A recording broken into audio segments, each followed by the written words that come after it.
to get into it. So we missed last week. So we're gonna have a little bit of recap on last week, some things that happened, some things that didn't happen, some things that were expected, so on and so forth. And then we're gonna talk about this previous week that just passed. So first and foremost, the league is shaping up. I believe we got one 4-0 team left. I believe. Let me look. One 4-0 team left. We got no 4-0 teams, so no undefeated team. The are 3-win teams are Hicks coming in at 3-1 with 396 points. We got Rico coming in at 3-1 with 435 points. We got Big Twin coming in at 3-1 with 349 points. And we got P coming in at 3-1 with 481 points. So clearly Rico is the best team in the league right now. Um, we got Rico. Actually, it's P. P got 481 points. So P got 481, then Rico with 435, and then you got Hicks with 396, and then you got Twin. So those are the top four teams in the league right now. Obviously, they all leading their divisions. There are no 3-1 teams, or there are no divisions with 2 3-1 teams. So Hicks division right now is looking like uh maybe the strongest, with Hicks being 3-1 and everyone else being 2-2. Uh, you got Rico division with a 0-4. Spanish dragging that division down, but everybody else is 2-2. Then you got Twin division with a 2-1-1, a 1-2-1, and a 1-3. And then you got my division with P with 3-1, 2-2-2s, and then me coming in at 1-3. The crazy thing about me is, man, I got 428 points. I know I've been saying it in the chat, but I'm like top four in scoring, and the record just doesn't equate to what it should be. Top four in scoring, but bottom tier in record. So I got a big dilemma. If I'm going to stick with my team or if I'm going to trade my team. Obviously, the team is putting up points. It seems like I'm going against everybody on one of their best weeks. You know, I'm not sure if that's due to the scheduling or whatever, but whatever it is, I gotta, take the punches, roll with the punches. So let's look at what happened in the schedule last week. Let's look at the schedule last week. See if I can get to it. See if I can get to it.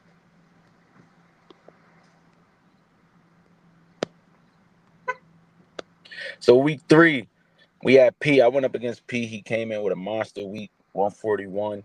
I think he led the league. Yeah, he led the league by far with over 20 more points than the second highest person, which was actually Landon. Uh, Landon caught his first win last week against his brother, who was talking big shit. If y'all remember in the chat, Twin was talking big shit and took a 60-point loss. Crazy. But, that's how it happened in the 10. The 10 guys will humble you quick when you start popping at the gums. You take a big loss. I think that was probably one of the most identifying things that we can remember from last week. Let me see if Spanish got over 50 points. Where's Spanish at? Spanish got 70 points last week in week 3. Took a L, but still has 70 points. So maybe if he went against Twin, he could have caught a dub. We'll blame that on the schedule makers. Who knows? So Spanish could possibly have one win. You know what I'm saying? Possibly, if the schedule was to shape up the way it should have in Spanish favor. But that's neither here nor there.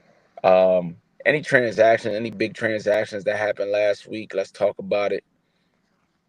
Any big transactions? Let's see. Let's see. Let's look at trades. Let's look at trades last week.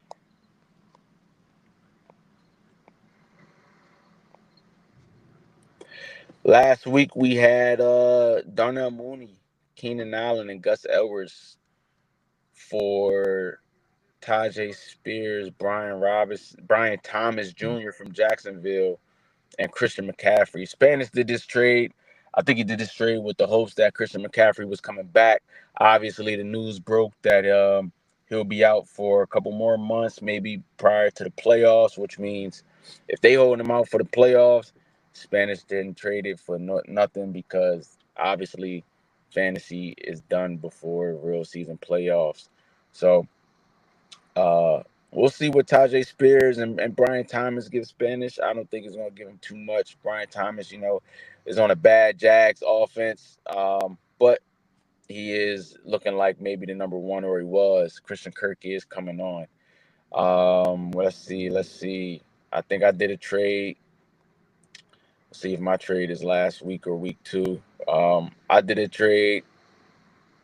Yep, Alec Pierce and Braylon Hours for Gabe Davis, Terry McLaurin. Uh, I go on record and say that I lost this trade. I lost this trade by a lot, actually. Terry McLaurin coming on like that for 2 straight weeks is exactly what I needed. If I would have had Terry McLaurin, I would have won this week. So I would have been 2-2. So that definitely hurt. Alec Pierce, I was expecting him to take this next step and beat out Josh Downs and a rookie Ananias, whatever his name is, Smith from Texas. Um, I was expecting him to hold down the number two position because the Colts like to throw the ball deep, or AR like to throw the ball deep. They don't really do the underneath, which I think Michael Pittman, even though he had the targets, I think they're a little bit like not phasing them out, but the targets they're just spreading them out a little bit more. So I thought Alec Pierce was going to continue to get about 6 to 7 targets a game. Clearly, I was wrong on that. Now, the win I did get from that is Braylon Allen, as Braylon Allen is the handcuff. But all in all, I didn't necessarily need that. I could have stuck with Terry McLaurin, who was coming on, and I got the double points with the QB. So that definitely would have helped me out. So those are some of the transactions from last week. Um, and yeah, man. So let's get into week 4 that just passed. Let's do a little quick review of week 4 that just passed. Let's go to the power rankings. Let's see what about the power rankings. So Twin with his nail biting win because of a garbage time freaking safety, bruh. He get a win and jumps up 10 points in the power rankings. Twin goes from what 13-3 actually. And then you got the Homelander Hicks. He jumps up 10 points in the power rankings as well. Um, Hicks goes from 16th to first to 6. I mean, excuse me, 16 to 6. I don't know why Hicks was ranked 16th in the power rankings. Anyway, that's crazy. The Homelander. I don't know why, but hey, it is what it is. And then you got P, who jumped up 7 points. He go from 8 to first. Kudos to P. He should. P team looks great right now. And he looks like the team to beat in the 10. I seen him put in the chat today that he is playoff focused and he coming for the chip. So salute to P. Is in my division, so I got a lot of work to do. And then you got trending down. We all know this one. No need to beat a dead horse. But it is the Legend Killer, who is killing his own legend currently. Spanish dropped down 13 points from number 3 to 16. As he should. Spanish team is bad, and I think he kind of went all in on that McCaffrey trade to kind of give himself some boost. Obviously, it's looking like it backfired. It is what it is. I will say, which has been on my heart for a long time. I don't think I said it publicly or to anyone in the 10. But when you get your first round pick, and if it's a running back, especially if it's a running back that has some injury history, always want to make sure you secure the handcuff. Um, as part of the reason why I thought that my trade, isn't as bad as it should look like. is because I got my handcuff and my first round pick, which is Brees Hall. Now, if Brees Hall was to go down, he has a terrific backup, and I like that, and it is what it is. So I will. My bad. Dot sending me a text right now talking about trades, but I will concede to say that I lost that trade at this time, and we'll see what the value holds on that. But I do like the fact that I was able to get my handcuff on that. So um, let's get into it. Let's get into what happened last week. We're gonna go to the scoreboard. Week 4 again. I lost a nail biter, the twin. Um, if y'all wasn't watching the game, basically, uh, y'all call him Snoop Hunley freaking threw the ball away in the end zone. They called it intentional grounding. Intentional grounding is a safety. They wasn't able to move the ball at all, pretty much. You got them stars on the team, and you can get more than 13 points. Man, I was so sick. All I needed them to do was get about 14 to 16 points. Gibbs took care of the rest, and then he wanted to go get a safety. Hicks get the win over Rico. That brings them down from undefeated. So salute to Hicks for beating the undefeated. Dot secures a 2-2 over Spanish, which is, um, like y'all said, it's beginning to look like don't lose the Spanish. And so I'm not gonna say nothing there because the fantasy guys be humbling people. So I'm gonna leave that alone. Just everybody knows that we can't lose the Spanish. All right, Mick. Mick get his running back. He get Kenneth Walker Jr. back, and now his team is looking good. And so he beats Cordell, he beats the Rook, he beats TT, whatever y'all want to call him in this league, Coke Kamish. You know what I'm saying? This man got more nicknames than anybody in sports, right? Probably outside of Shaq, but this nigga got more um, nicknames than anybody that I've seen in sports, especially fantasy. And we got Stan. Stan won against Nibs. Nibs popped in the chat. And then you got P putting up 60 to Landon. So is that the vengeance of Twin? Maybe. Maybe he avenged Twin. If I'm not mistaken, getting in the IOTA business. P and Twin is some type of was P his ADP? I mean, I'm sorry, was Twin his ADP? I think so. So you got some avenging going on right there. I like that. I like that. And if I'm wrong, I apologize. That's why I stay out of people's business.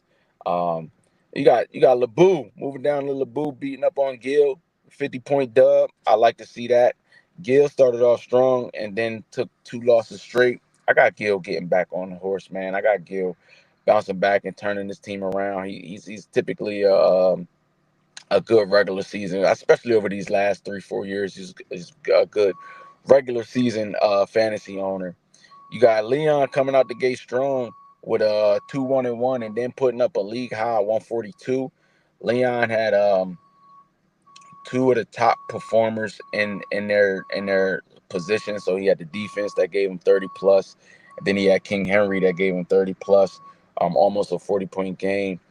And so let's see if obviously King Henry can keep it going. Maybe not 40, moving forward, but King Henry will keep it going. I think the Ravens then turned it around and obviously showed that we're gonna run through King Henry, and that's how we should move our offense. But San Francisco D, they came up. Their team is looking like they getting back together. So we'll see what's going on there. Um, so that's that. Did we cover power rankings this week? I think we did. We did cover power rankings this week. Let's look at some. Let's look at some transactions that happened this week moving forward. That's going to have an effect going into this weekend in the games. So Spanish just came off with a trade. Spanish and Landon. Spanish trades Christian Kirk, Austin Eckler, Justin Hill. Well, Spanish he receives Christian Kirk, who is coming on. He started off slow, but coming on. Austin Eckler, who's injured. Um, Third down back for the Redskins right now. Justice Hill back up to the King. We all know that position is solid. And Pat Mahomes. I think he did this for Pat Mahomes, and possibly got him a wide receiver one. possibly got him a wide receiver one for Christian Kirk, and Austin Eckler, could probably be a good flex. Not sending me more trades. Um, Now, Landon receives Jared Goff, who had a monster game yesterday, Demario Douglas, Aaron Jones, who is top 10 right now in running backs and is doing pretty well. Let's see if he can sustain it, but he is doing pretty well. And the Bengals defense, I think the Bengals defense is middle of the pack, nothing to sneeze at. I think obviously the keys to this trade or the actual main targets to this trade was Landon getting Aaron Jones for Christian Kirk and Pat Mahomes. Austin Eckler is like filler, and Justin Hill is maybe some filler pieces. Let's see what Austin Eckler done this year. He's actually position ranked 39. He had his best game actually last week in week 3 with 12 points. So he's been trending up though, 7, 8, and 12. But then he just got injured. So let's see what happens. Brian Robinson had a monster game actually, with being a full-time back. And then, speaking of Brian Robinson, the Rook go gets himself a fan pick by trading James Cook and Jamison Williams for Brian Robinson. I think this is a fantastic trade for the Rook, Cordell, TT, Kokamish, whatever I want to call him. I think this is a fantastic trade for him, uh, mainly because let's look at Brian Robinson. He is currently ranked RB10, putting up 16, 17, 11, and 23 that monster game in 4 games. So he is consistently uh, producing.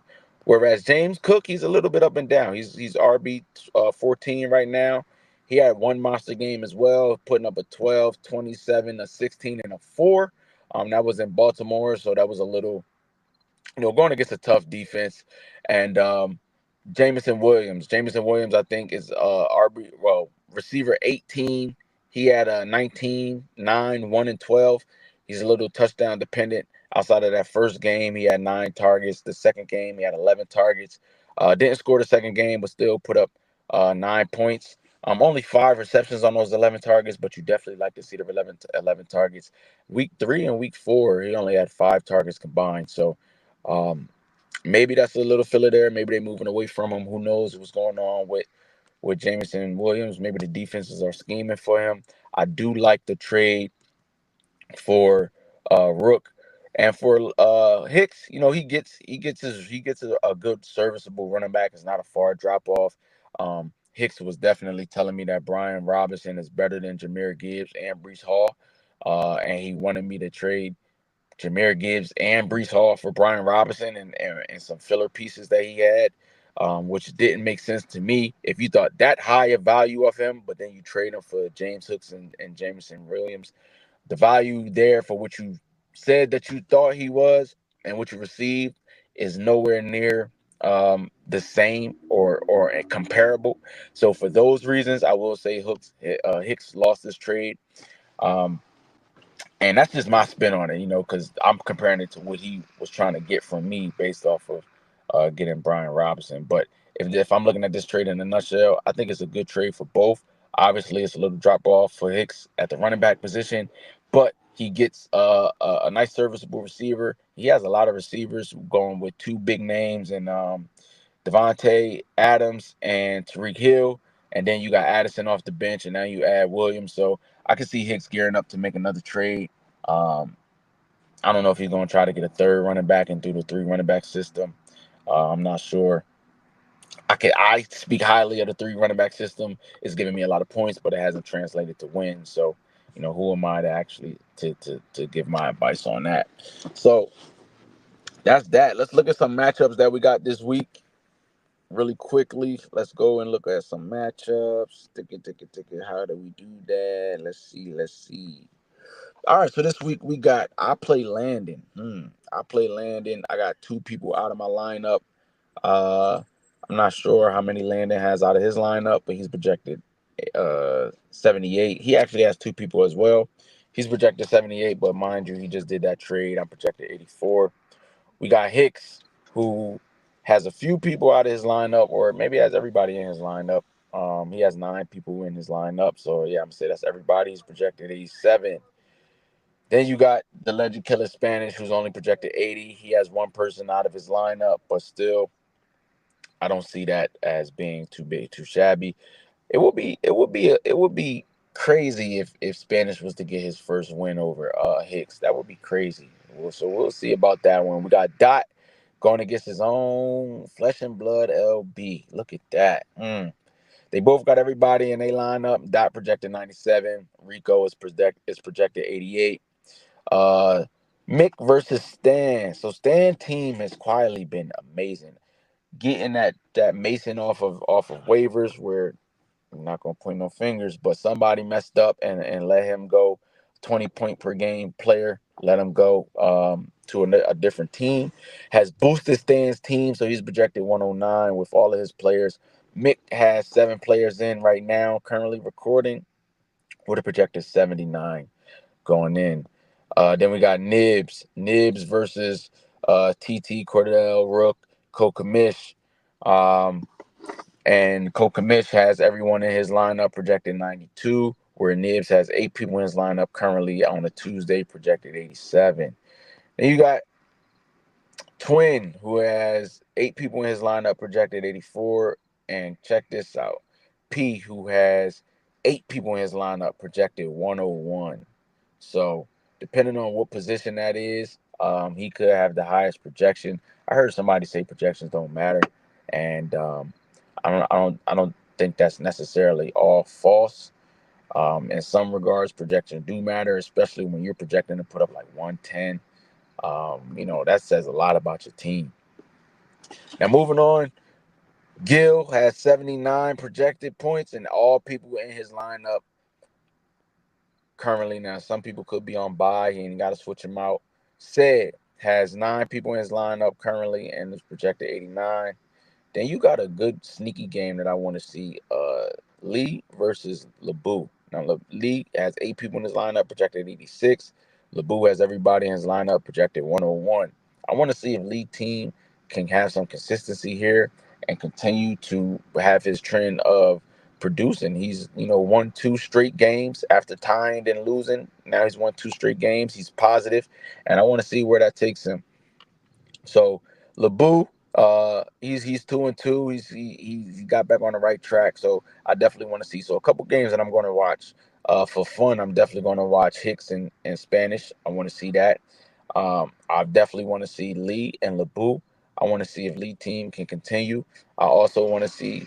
I feel like Lebu is going to make some changes or some quick tweaks, and I want to see whatever he do. I want to see how that rolls over. Um, Twin talked highly about his team, saying that putting up what you put up, Twin 97. Put up 97 is a bad game. So now you're going up against the top team in the league right now. I want to see how your team show up. If your team gonna put up 100 plus, I want to see that. Can you take down P? I would love to see it. And then obviously I got my game.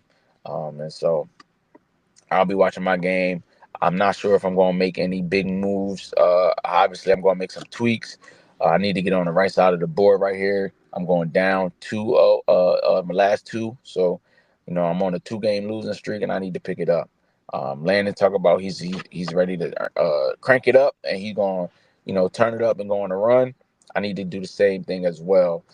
Like they said, 8 games to get you in the playoffs. So, um, I got I got what 9 more games to win 7. So I got to step it up, and it starts now.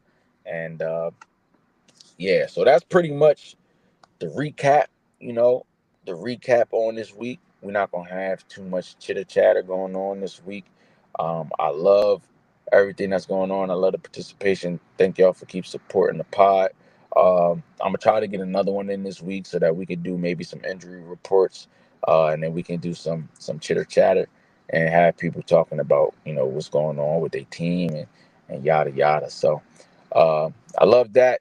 I think I'm gonna bring the commission on so everybody watch that, so he can address maybe the scheduling and address some different concerns that he may have with the league and announcements that he may want to say or different things like that. So I'm going to bring him on so he can start to use the platforms. Give him like the A Rod platform. If y'all guys watch Pat McAfee, how A Rod come on every Wednesday. and get stuff off his chest, I'm gonna let the commissioners, especially Hicks. I don't know if both the rest of the commissioners is gonna do it, because I did receive um, a promise of something that one of the commissioners, I ain't gonna say no name, but one of the commissioners was gonna put out tape every week so that we can have injury updates and different things like that. I have yet to receive it, so I'm not gonna hold anybody accountable. But I'm not gonna make any promises, but I definitely gonna reach out to Hicks. So thank y'all for being here, man. I'm gonna keep doing this. I want to provide ways to make it more legit, bigger, better. So if anybody got ways, or insight or ideas to make it bigger or better, let me know. Just keep in mind, some of these people in here, we got kids. Like right now, I'm recording where my daughter's in class, so to get a room and all the equipment and stuff, it might be a little hard depending on time and travel and all of that. But nonetheless, I am here and I'm willing to listen and make it happen. So I appreciate y'all. Let's get after it this week. If you got some trades, put them in. Make sure y'all check out the waiver wire. Leon is still number one on the waiver wire. I don't think he's gonna use it no time soon. Um, and let's do it. So I'm gonna answer Dot and see if we can make a trade happen. But I honestly don't see Dot giving me what I want, and I think Dot wants a little bit too much for what I'm willing to give. So we'll see. If it drop off in the chat, y'all know. All right. See y'all. It's been the 10th.